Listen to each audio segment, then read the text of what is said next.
Hello. There was a point years ago, I remember I was with an ex in Ohio for Thanksgiving, and I was in the bedroom sobbing because I loved my parents so much, and I felt like I couldn't express it or I would fall apart. Hence my journey with intimacy.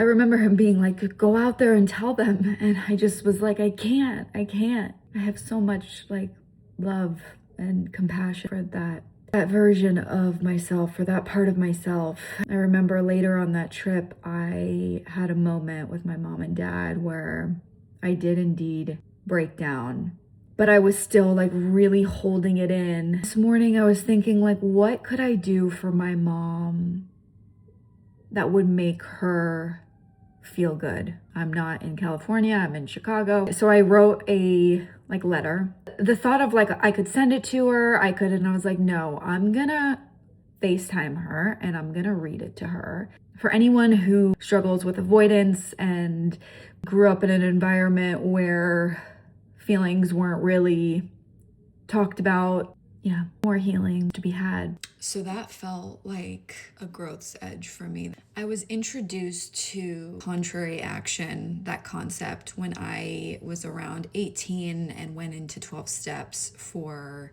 an eating disorder. And that was my entryway into this spiritual, personal growth and development path.